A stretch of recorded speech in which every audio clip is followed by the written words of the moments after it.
नमस्कार विद्यार्थियों, आज की इस कक्षा में आपका बहुत बहुत स्वागत है।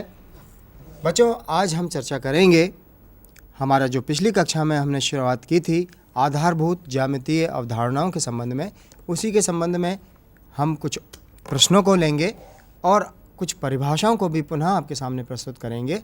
और यदि मान लीजिए समय बचता है तो अगले जो विषयांश है उस पर भी आधारित कुछ प्रश्न लेंगे। लेकिन इससे पहले एक छोटी सी बात मैं आपसे करना चाहूँगा। बच्चों, एक बार की बात है कि एक चित्रकार ने, एक पेंटर ने चौराहे पर एक पेंटिंग रख दी और उसके नीचे एक नोट लगा दिया कि जिस किसी व्यक्ति को इसमें कोई गलती दिखाई दे वे वहाँ पर एक चिन्ह लगा दें। जब शाम को आकर उस पेंटर ने देखा वहाँ पर तो पूरी पेंटिंग में निशान लगे हुए थे। अगले दिन उसने फिर वही पेंटिंग सुबह चौराहे पर रखी और उसके नीचे एक नोट लगा दिया कि इसमें जिसको जो गलती दिखे उसे वह सुधार दे। जब शाम को आकर उस पेंटर ने देखा तो उस पूरे चित्र पर किसी ने कोई निशान नहीं लगाया था। बच्चों, कहने का अर्थ यह है कि किसी की गलती बताना बहुत आसान है, लेकिन उसको सुधार करना बहुत मुश्किल है। इसलिए हम चाहेंगे कि आप विशेष ध्यान दें कि हम अपनी पढ़ाई में जो गलतियां करते हैं, सवालों में जो गलतियां करते हैं, उनमें सुधार ला सकें। और इस सब के लिए, इस विषय पर चर्चा करने के लिए हमारे साथ आज स्टूडियो में उपस्थित हैं श्री संजय झा जी। हम इनका स्वागत करते हैं और इनसे अनुरोध करेंगे कि ये आज के टॉपिक को प्रारंभ करें। हाँ छात्रों, पिछली कक्षा में जो 9वीं कक्षा थी उसमें हम अध्याय 8 जो अपना आधारभूत ज्यामितीय अवधारणाएं वो पढ़ रहे थे। उसमें हमने आपसे बहुत सारी परिभाषाओं के बारे में आपसे चर्चा की थी और समझाया था। संजय जी, उसी क्रम को चालू रखते हुए इसके जो कुछ महत्वपूर्ण प्रश्न हैं हम आज उनकी चर्चा करते हैं। और बताइए, समय रहता है तो हम फिर अगले पाठ जो कि कुछ कोणीय संबंध है उसके बारे में भी हम इनको समझाना शुरू कर देंगे। पहले कुछ प्रश्न लेंगे। हाँ, पहले कुछ प्रश्न लेंगे। तो पहला प्रश्न छात्रों देखें कि यदि ए और सी का मध्यस्थ बिंदु ध्यान दीजिएगा, इस शब्द पे जरूर हम ध्यान देंगे कि मध्य और मध्यस्थ में क्या अंतर है। और पहला प्रश्न है 8.2 प्रश्नावली का। छात्रों, ये पहला प्रश्न है, AC बराबर 10 BC बराबर 6 तो AB स्क्वायर का मान याद करो। इस तरीके का जब छात्रों प्रश्न आता है तो हम इस कैसे करते हैं इसको हल आप देखेंगे कि सबसे पहले तो छात्रों सबसे पहला जो काम है वह हम एक AB रेखा खींचेंगे और BC बराबर 6 दिया है, लगभग इसी अनुपात में BC बराबर 6 है। तो यहाँ पे कहीं निशान हम C लगा देंगे और हम देखेंगे इसके बाद कि जो दिया है कि ये जो लंबाई है, ये यहाँ से लेके यहाँ तक की जो लंबाई है, इस लंबाई को यहाँ पे हम ऐसे 6 लिख देंगे और यहाँ से लेके पूरी जो C की लंबाई है ये, इसको हम 10 लिख देंगे। और सवाल में जो पूछा है छात्रों कि AB स्क्वायर का मान ज्ञात करो, आप देखेंगे तो इसको कैसे ज्ञात करेंगे इसके लिए आप देखें कैसे हम इसके स्टेप लेते हैं। आप उसी तरीके से अपना उपयोग कीजिएगा जब प्रश्नावली के सवाल को हल करेंगे। तो देखें छात्रों, AC प्लस CB बराबर कितना होता है, AB होता है, ऐसा आप लिख लेंगे यहाँ पे। इस उत्तर का, इस प्रश्न का जो हल है, AC की जगह यहाँ पे छात्रों AC लिखा रहने देंगे और BC की जगह यहाँ पे 6 लिख देंगे और AB की जगह यहाँ पे आप 10 लिख देंगे। फिर आप देखें AC बराबर 10 माइनस 6 कर देंगे और इसी प्रकार आप देखेंगे छात्रों ये आपका संपूर्ण आपको हल दिख रहा होगा आपको। AC बराबर 10 में से 6 गया 4। और देखें कि हमें प्रश्न में पूछा क्या है। देखें प्रश्न में हमको AB स्क्वायर का मान ज्ञात करना है और जब हम AB स्क्वायर का मान ज्ञात करेंगे तो आप देखें कि AC बराबर कितना निकल के आया है, AC बराबर ये 4 निकल के आया है इस तरीके से। और हमको AC स्क्वायर का मान ज्ञात करना है, AC स्क्वायर का मान ज्ञात करना है यहाँ पे। तो देखें यहाँ पे वर्ग करने पर, दोनों तरफ यहाँ पे वर्ग करने पर, तो जब हम वर्ग करेंगे तो यह हो जाएगा AC स्क्वायर और यहाँ पर हो जाएगा 4 का स्क्वायर। तो AC स्क्वायर 4 चौको कितना हो जाएगा 16। थोड़ा ध्यान देंगे यहाँ पे हमको AC स्क्वायर करना ही, हमको यहाँ पर ये AB स्क्वायर का मान ज्ञात करना है। तो इस प्रकार ये देखिए, पहले यहाँ पर ये AC पूरा, का मान हाँ निकालना है। देखिए इसको अपन सुधार लेते हैं। AB का मान यहाँ पे 10 दिया है, AC ये लिखा है यहाँ पर, BC की जगह यहाँ पे 6 लिखा, तो ये कुल AC मिला के स्क्वायर यहाँ का मान पर निकालना है। AC स्क्वायर का मान ज्ञात करना था। इसको थोड़ा सुधार लेंगे अपन इस तरीके से, ठीक है, AC स्क्वायर का मान ज्ञात करना है। तो इस प्रकार AC प्लस CB बराबर AB, इस तरीके का आप उपयोग कीजिएगा।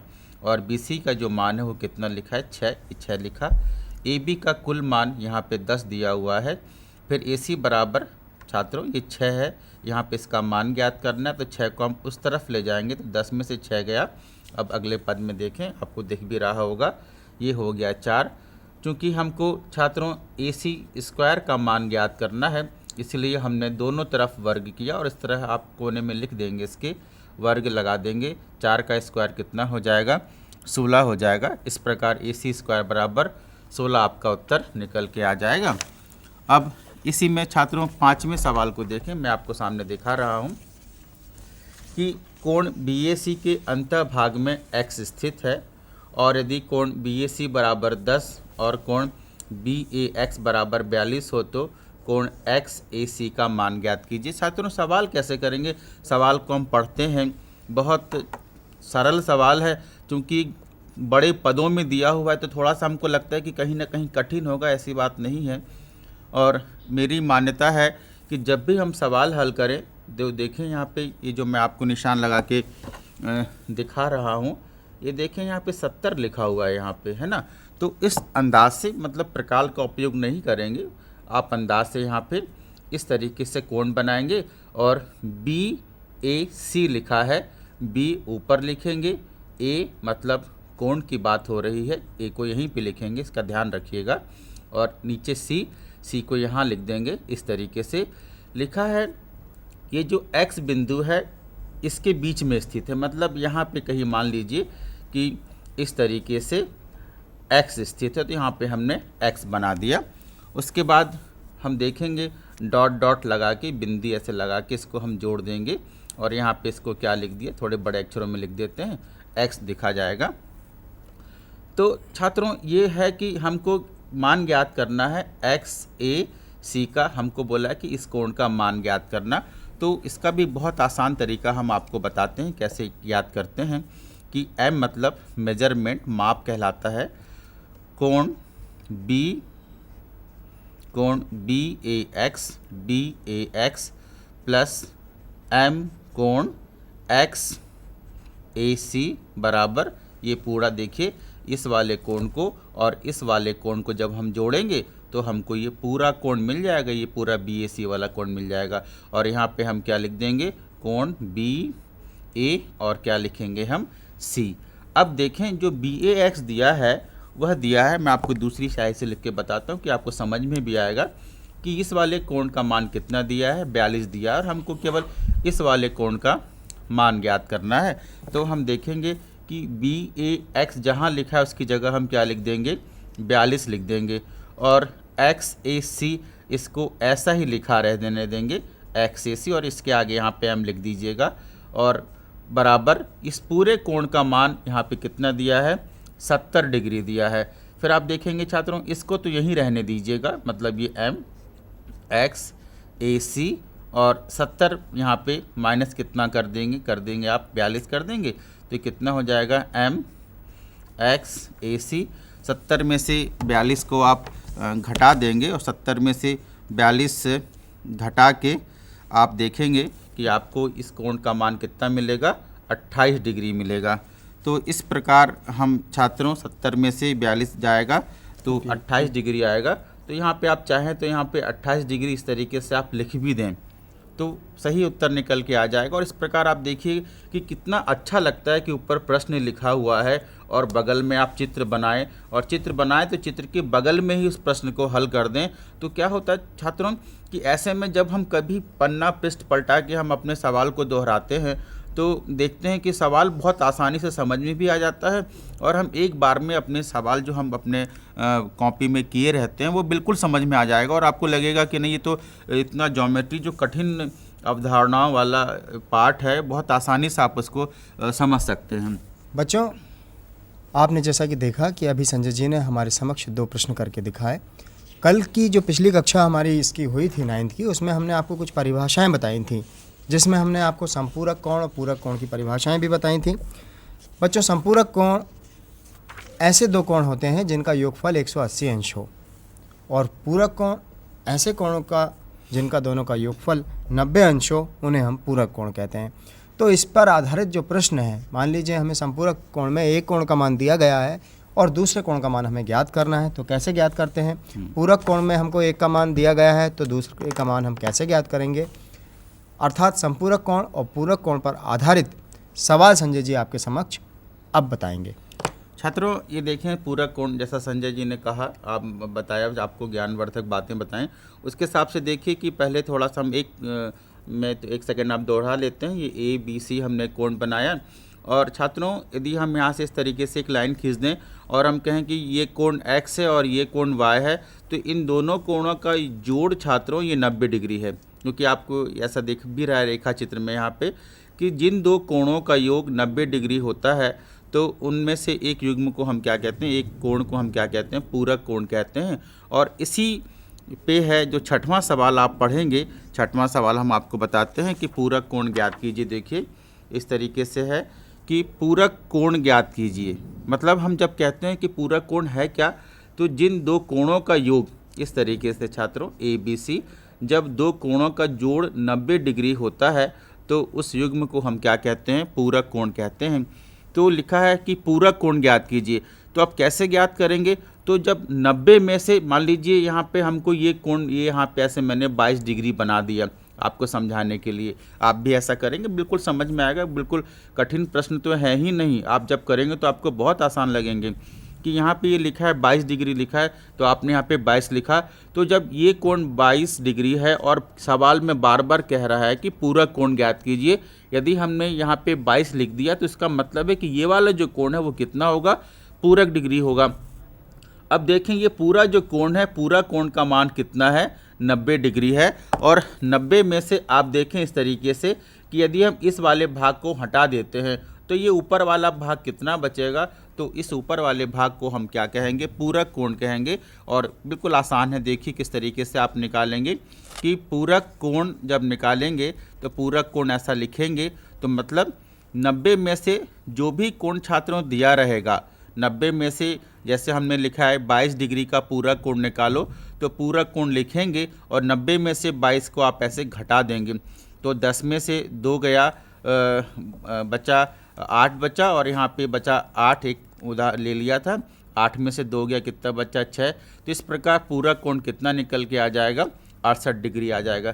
तो जब आप रख के देखेंगे यहाँ पे 68 रखेंगे और 22, तो 68 और 22 का कुल योग कितना हो जाएगा, 90 हो जाएगा। इस तरीके से आप जो प्रश्न क्रमांक 6 हैं उसमें बहुत सारे प्रश्न दिए गए हैं, 5-6 प्रकार के प्रश्न हैं और हर पूरक कोण के कई प्रश्न हैं। और आप इसी तरीके से बस 90 में से जो कोण दिया रहेगा उसको घटाएंगे और हर पूरक कोण के मानों को आप आसानी से ज्ञात कर सकते हैं। इस तरीके से बिल्कुल आसानी से सवाल हल होता हुआ चला जाएगा।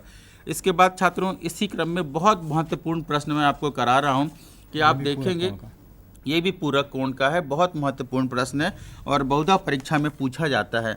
देखिए क्या है कि किसी कोण का माप, मैं आपको प्रश्न पढ़ के दिखाता हूँ, 7वां प्रश्न है 8.2 प्रश्नावली का, किसी कोण का माप उसके पूरक कोण से 14 डिग्री अधिक है, तो उसे ज्ञात कीजिए। प्रश्न को देखें, किसी कोण का माप, इस शब्द पे अपन ध्यान देंगे कि किसी कोण का माप उसके पूरक कोण से 14 डिग्री अधिक है। तो इसको हम कैसे करते हैं, ध्यान दीजिए कि माना कि अब सवाल में देखिए क्या है कि उसके पूरक कोण से 14 डिग्री अधिक है, तो हम मानेंगे कि पूरक, तो उसे ज्ञात कीजिए, किसी कोण को ज्ञात कीजिए। तो यहाँ पे लिखेंगे कि माना कि पूरक कोण, ध्यान दीजिएगा कि माना कि पूरक कोण का मान, या माना कि पूरक कोण कितना है, x डिग्री है, तो इसीलिए क्या हो जाएगा कि दूसरे जो कोण हमको ज्ञात करना है उसका मान कितना होगा। तो कितना आसान है प्रश्न, देखिए साफ साफ लिखा है कि किसी कोण को ज्ञात करना है और उसके पूरक कोण से 14 डिग्री अधिक है। देखिए ना सवाल में लिखा है पूरक कोण से 14 डिग्री अधिक है, तो पूरक कोण को हमने क्या मान लिया, x, तो ये वाला जो कोण है, ये जो कोण है पूरक कोण से 14 अधिक है। जब इसको हमने x माना तो इसमें 14 जोड़ देंगे। अधिक का मतलब होता है जोड़ना, हमने जोड़ दिया तो पूरक कोण x हो गया और कोण कितना हो गया x + 14। तो हमने छात्रों पहले भी अभी थोड़ी देर पहले चर्चा की है कि आखिर पूरक कोण की क्या परिभाषा है, कि जिनमें दो कोणों का योग 100 दो कोणों का योग जब 90 डिग्री होता है तो उसको हम क्या कहते हैं, पूरक कोण कहते हैं। तो पूरक कोण की परिभाषा से आप लिखेंगे कि देखिए इसको हमने क्या लिखा x और दूसरे को x धन कितना लिखा 14 और दोनों को जोड़ने पे कितना आएगा 90। आप इस तरीके से आप कर सकते हैं। देखिए कि एक जोड़ा ये वाला है कोण का, आप इसमें भ्रमित ना हो। दूसरा कोण हमारा कितना था x + 14, जब क्योंकि पूरक कोण की बात चल रही है यहाँ पे पूरक कोण की, तो इन दोनों कोणों को जोड़ेंगे तो पूरक कोण में क्या था कि जब दो कोणों को जोड़ते हैं तो दो कोणों का जो जोड़ होता है छात्रों कितना आता है 90 डिग्री आता है। तो हमने यहाँ पे 90 लिख दिया है, ये पहला कोण और ये दूसरा कोण और दोनों का जोड़ कितना होगा पूरक कोण के हिसाब से 90 डिग्री हो जाएगा। अब करना क्या है, इनको हल करने में x और x को हम जोड़ लेंगे। तो आप देखें इसको हम किस तरीके से हल करते हैं, ये पूरा हल आपको दिखेगा। x और x को जोड़ा तो कितना हो गया, ये 2x हो गया धन 14 बराबर कितना हो गया 90 डिग्री। तो आप देखें इम्प्लाइज लगाएं इस तरीके से, यहाँ पे 2x बराबर 90 में से आप यहाँ पे 14 को घटा देंगे और घट के देखिए किस तरीके से आ जाएगा। यहाँ पे ये 2x बराबर आ जाएगा यहाँ पे 76 डिग्री आ जाएगा, ध्यान दीजिएगा। तो यहाँ पे x बराबर 76/2, तो हल होके छात्रों यहाँ पे आ जाएगा। यदि हम हल करेंगे तो x बराबर जब कटेगी संख्या या काटेंगे उसको इस तरीके से, तो 2 × 1 = 2, 2 × 3 = 6 और 2 × 8 = 16, 38। तो सवाल में देखिए सवाल में क्या लिखा है, देखिए सवाल हम फिर से आपको दिखा रहे हैं कि उसे ज्ञात कीजिए, उसे ज्ञात कीजिए। उसे किसे, उसे मतलब किसी कोण को ज्ञात कीजिए। तो किसी कोण का मान कितना आ गया, x धन कितना है बताओ 14 है। तो आप हम दोनों उत्तर हम आपको सामने लिख के बताएंगे कि जब हमने हल किया है तो देखिए कि हल होने के बाद कितना मान आया, x बराबर कितना आया 14 डिग्री आया। तो आप देखें यहाँ पे, माफ़ कीजिए, x बराबर कितना आ गया यहाँ पे, ये 38 डिग्री आया। और हमने x किसको माना था, देखें अपन चर्चा करते हैं। x माना था हमने पूरक कोण को माना था। तो इस तरीके से आप लिखेंगे, x लिखा, x को पूरक कोण लिखा। देखिए हम आपको दिखाते भी हैं, पहले पृष्ठ में हमने आपको बताया था कि पूरक कोण की जगह हमने यहाँ पे क्या लिखा हुआ है, x लिखा हुआ है, और कोण की जगह यहाँ पे क्या लिखा हुआ है, x + 14 लिखा हुआ है। तो कुछ नहीं करना छात्रों, बड़ी आसान बात है। देखिए x लिखा, x के आगे पूरक कोण लिखा, ऐसा इसलिए लिखा कि आपको समझ में आ जाए। और आगे कितना लिखा 38 डिग्री, क्यों, क्योंकि 38 ही देखिए मान निकल के हमारा आ गया था। फिर दूसरा x + 14 मतलब कोई दूसरा जो कोण है उसका मान हमने, जो अन्य कोण था उसको हमने कितना माना था x + 14। तो यहाँ पे x की जगह 38 और धन कितना लिखा 14, 8 और 4 हो जाएगा 12, 3 और 1 4 और 1 कितना हो जाएगा 52 डिग्री। मतलब दो आंसर आ गए, 38 डिग्री और 52 डिग्री। और यदि सत्यता की आपको जांच करनी है तो आप इन दोनों को जोड़ेंगे तो अवश्य कितना आएगा 90 डिग्री आप आ जाएगा। इस तरीके से हम ज्ञात कर सकते हैं। और छात्रों इसी क्रम में हम एक और महत्वपूर्ण प्रश्न, जो 8वां प्रश्न है, वो बिल्कुल हम संपूरक हाँ संपूरक कोण का संजय जी बच्चों को हम बताते हैं संपूरक कोण। जैसा कि अभी परिभाषा हमने बताई थी परिभाषा आपको भी हम इनको कि बता ऐसे दो चुके हैं। कोण जिनका योगफल 180 अंश होता है उन्हें हम संपूरक कोण कहते संपूरक कोण हैं। कहते और बच्चों इसके बीच में हमने अभी ये जो अध्याय है इसमें हमने लगभग सभी परिभाषाएं जो आधारभूत ज्यामिति की होती हैं, कोणों की और रेखा, तल, सभी की परिभाषाएं आपके सामने प्रस्तुत की, उन्हें समझाने का प्रयास किया। दो कोण और होते हैं बच्चों, एक होता है ऋजु कोण और एक होता है शून्य कोण। यदि दो विपरीत किरणें कोई कोण बनाती हैं उसे हम ऋजु कोण कहते हैं या स्ट्रेट एंगल कहते हैं, और उसका मान 180 अंश होता है। मान लीजिए रेखीय युग्म भी कहते हैं, रेखीय युग्म भी कहते हैं। और मान लीजिए कि ये दो जो किरणें हैं वे एक दूसरे के ठीक ऊपर हों, संपाती हों, तो उसे हम ज़ीरो एंगल या शून्य कोण भी कहते हैं, और इसका मान 0 डिग्री होता है। डिग्री जैसे कि आप जानते हैं कि एक मानक रूप है किसी भी कोण को मापने का। तो अब हम बात करते हैं संपूरक कोण पर आधारित प्रश्न की। छात्रों देखें कि संपूरक कोण पर आधारित ये 8वां प्रश्न है। बहुत महत्वपूर्ण प्रश्न है, बहुत आसान है। बिल्कुल आप ये समझिए कि ज्योमेट्री आपको बिल्कुल आसान लगने लगेगी जब आप यहाँ ध्यान से थोड़ा देखेंगे और पढ़ेंगे। किसी कोण का मान देखें, किसी कोण का मान, शब्दों पे गौर करें अपन।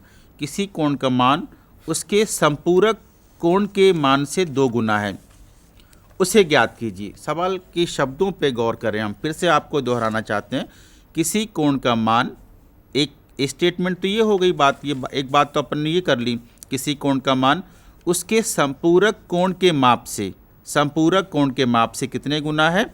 2 गुना है।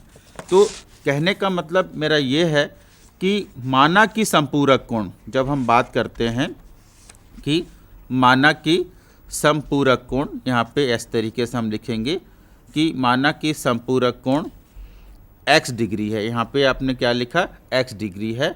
इसीलिए अन्य कोण जो है, संपूरक कोण का जो अन्य कोण है, अन्य युग्म होगा, अन्य जोड़ा जो कहलाएगा, जो अन्य कोण है वह कितना हो जाएगा? ये 2x हो जाएगा। और छात्रों, हमने अभी भी परिभाषा बताई है थोड़ी, और हमने पहले भी बताया है कि आखिर संपूरक कोण कहते किसे कहते हैं कि जब छात्रों 2 कोणों के जो मापों का योग कितना हो, 180 डिग्री होता है, तो उसको हम क्या कहते हैं? उस पूरे कंप्लीट जोड़े को हम क्या कहते हैं? संपूरक कोण कहते हैं। और जब 90 डिग्री होता है तो उसको हम पूरक कोण कहते हैं। शब्दों पे ध्यान दीजिएगा, इस पूरक का मतलब 90 है, और जब साल जुड़ जाता है उसमें, मतलब एक संख्या और जुड़ जाती है, तो वह 180 हो जाता है। तो पूरक का मतलब 90 और सा जोड़ने पे बाद कितना हो जाता है? 180 हो जाता है। तो जब हमने ये 2 कोण देखिए, x और कितना लिखा? 2x। इस तरीके से आप इनको जोड़ेंगे, x और कितना लिखेंगे? 2x बराबर कितना है? 180। इन 2 और 1 को हम जोड़ेंगे तो कितना हो जाएगा छात्रों? 3x बराबर कितना हो गया? 180 हो गया। इसी प्रकार आप देखेंगे। अब प्रश्न को हम ऊपर करते हैं। अब देखें, आप उसकी पूरी आपको उत्तर माला दिखेगी इस प्रकार से। यहाँ पे x बराबर 180 और बटे कितना हो गया? 3, 3 एकम 3, 3 छिंग 18, तो x बराबर कितना आ गया? 60 डिग्री। तो छात्रों, फिर हम परिभाषा उत्तर माला पे देखें। x डिग्री, हमने x को देखें क्या माना था? x को हमने क्या कहा था? कि संपूरक कोण है। तो यहाँ पे फिर देखें, यहाँ पे हम किस तरीके से लेंगे, यहाँ पे इसको किस तरीके से हम मानते हैं। तो x बराबर, इसके आगे यहाँ पे हम लिखते हैं कि संपूरक कोण लिखा है मैंने, और यहाँ पे इसके आगे क्या लिख देंगे? x degree. इसीलिए दूसरा उत्तर क्या हो जाएगा छात्रों? 2x degree. हम किसको कहा था मैंने? किसी अन्य कोण को या अन्य जोड़े वाले कोण को हमने कहा था। तो ये अन्य कोण जो है वह 2x हो जाएगा। 2 गुणा कितना हो जाएगा? 60 बराबर कितना हो जाएगा? 120 डिग्री। इस तरीके से देखिए, पूरा जो आपको प्रश्न का आदर्श उत्तर आपको सामने दिख रहा है। 8.2 प्रश्नावली के 8वें प्रश्न का एक हमने आपको पूरक कोण का प्रश्न किया, और दूसरा कोण हमने आपके सामने संपूरक कोण का किया। बच्चों, इस प्रकार से हमारी ये जो प्रश्नावली है आधारभूत ज्यामितीय अवधारणाओं पर आधारित, जिसका उद्देश्य था आपको ज्यामिति से संबंधित कुछ ऐसी आधारभूत बातें बताना जिनका आगे की प्रश्नावलियों में आपको आवश्यकता भी पड़ेगी और आपको जानना भी आवश्यक है। इसके उपरांत अब हम प्रारंभ करना चाहेंगे हमारा अगला जो अध्याय है, कोणीय संबंध। जो कुछ कोण होते हैं उनमें आपस में भी संबंध होते हैं, आसन्न कोण, रेखीय युग्म। तो इन संबंधों को हम किस प्रकार से देखेंगे और उनका आगे के जो प्रश्न हैं या जो आगे की प्रमेय हैं उनमें उनका अनुप्रयोग कैसे करेंगे, ये हम इन अगले अध्याय में समझेंगे। इसे बहुत ध्यान से आप देखेंगे। बच्चों, एक और बात मैं आपका ध्यान दिलाना चाहता हूँ कि आप जब भी रेखा गणित को हल करें तो चित्रों पर विशेष ध्यान दें, रेखा चित्रों पर विशेष ध्यान दें। हम जो कुछ बनाते हैं वही दिखाई भी देना चाहिए। हम यदि त्रिभुज बनाते हैं और हम ये नीचे लिख देते हैं माना कि यह एक चतुर्भुज है, तो ये गलत है। जो कुछ आकृति हम बनाएं वह दिखाई भी देना चाहिए। हम यदि किसी समकोण त्रिभुज लिखते हैं तो उसका अर्थ ये है कि जो रेखा चित्र है उसका एक कोण समकोण होना चाहिए। तो चित्रों पर आप विशेष ध्यान दें, जिससे कि प्रमेय भी आगे जो आप करेंगे उनमें भी रेखा चित्रों का बड़ा महत्व है। यदि आपने समांतर चतुर्भुज की जगह चतुर्भुज बना दिया, चतुर्भुज की जगह समांतर चतुर्भुज बना दिया, तो आपकी प्रमेय भी गलत हो सकती है।